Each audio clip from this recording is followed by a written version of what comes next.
মুন্সিগঞ্জের গজারিয়ায় যুবদল নেতার ভাঙচুর করা অফিস পরিদর্শন করেছেন জেলা বিএনপির সদস্য সচিব মহিউদ্দিন আহমেদ। এ সময় তিনি স্থানীয় নেতাকর্মীদের সঙ্গে কথা বলেন এবং ঘটনার খোঁজখবর নেন। পরিদর্শনের পাশাপাশি তিনি একাধিক সামাজিক অনুষ্ঠানে অংশগ্রহণ করেন। বিএনপি ও অঙ্গ সংগঠনের কেন্দ্রীয় এবং স্থানীয় নেতৃবৃন্দ তার সঙ্গে উপস্থিত ছিলেন। বিস্তারিত দেখুন মোহাম্মদ রাসেল সরকারের প্রতিবেদনে। মুন্সিগঞ্জের গজারিয়ায় যুবদল নেতার ভাঙচুর করা অফিস পরিদর্শন সহ একাধিক সামাজিক অনুষ্ঠানে অংশগ্রহণ করেছেন জেলা বিএনপির সদস্য সচিব মহিউদ্দিন আহমেদ। সোমবার সকাল আনুমানিক 11:45 তিনি উপজেলার জামালদি বাস স্ট্যান্ড এলাকায় যুবদল নেতা আলী হোসেনের ভাঙচুর করা অফিস পরিদর্শনে যান। এ সময় তিনি ক্ষতিগ্রস্ত অফিস ঘুরে দেখেন এবং স্থানীয় নেতাকর্মীদের সঙ্গে ঘটনার সার্বিক পরিস্থিতি নিয়ে কথা বলেন। পরিদর্শনকালে তার সঙ্গে উপস্থিত ছিলেন কেন্দ্রীয় যুবদলের সহসভাপতি আলহাজ মোহাম্মদ মুজিবুর রহমান, উপজেলা বিএনপির আহ্বায়ক সৈয়দ সিদ্দিকুল্লাহ ফরিদ, সদর উপজেলা বিএনপির সাধারণ সম্পাদক সাইদুর রহমান সহ জেলা, উপজেলা ও ইউনিয়ন পর্যায়ের বিএনপি, যুবদল, ছাত্রদল ও জাসাসের একাধিক নেতা। অফিস পরিদর্শন শেষে মহিউদ্দিন আহমেদ উপজেলার বাউশিয়া ইউনিয়নের নয়াকান্দি এলাকায় যান।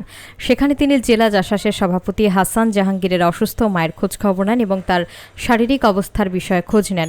পরে তিনি সাবেক উপজেলা যুবদলের সভাপতি ও বাউশিয়া ইউনিয়ন পরিষদের চেয়ারম্যান আব্দুল মান্নান দেওয়ান মনার বাড়িতেও যান। স্থানীয় নেতাকর্মীরা জানান, এ সফরের মাধ্যমে দলীয় নেতাকর্মীদের মধ্যে মনোবল বৃদ্ধি পেয়েছে এবং সামাজিক সৌহার্দ্য বজায় রাখার বার্তা দেওয়া হয়েছে। 17 বছর যাবৎ আমরা রাজপথ ছাড়ি নাই।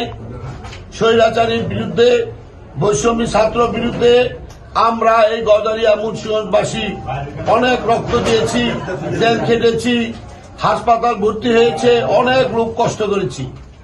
আমরা ভারপ্রাপ্ত চেয়ারম্যান সাহেবের কাছে এখনো আমরা দাবি করতেছি, এই মুন্সিগঞ্জ ও গজারিয়ার বাসী যে আপনাদের ধানের শীষের দ্বারে প্রতীক দিয়েছে, অবিলম্বে আমরা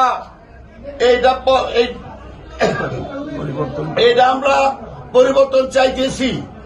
ইনশাল্লাহ আশা রাখি এটা পরিবর্তন হবে জনগণের দোয়ায়।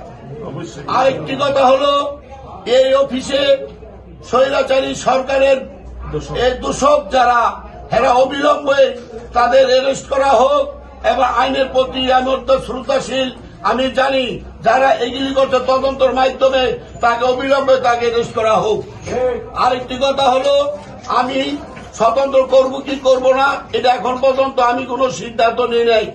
যদি আমি পেয়ে যাই তো ইনশাল্লাহ ধানের শীষে করব, আর যারা যদি আমি নমিনেশন না পাই তো এলে আমি গজারিয়া মুন্সিগঞ্জের বাসী সমস্ত নেতা কর্মী, পূর্বের হাইসাব ব্লকের হাইসাব এই গজারিয়া নেতৃবৃন্দ সারা যারা তাগুলো নির্বাচন করছে এবং মুন্সিগঞ্জ যাদের নির্বাচন করছে তাদের শ্রদ্ধার বড় ভাই আছেন, আমার বাপুতুল্লাহ আছেন, যুবদলের আছেন, ছাত্র দলের অঙ্গ সংগঠন লগে আমি পরামর্শ করার পরে আমি এই সিদ্ধান্ত নিতে পারবো।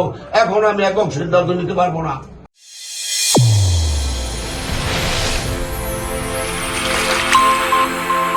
চ্যানেল A1 হৃদয়ের স্পন্দন।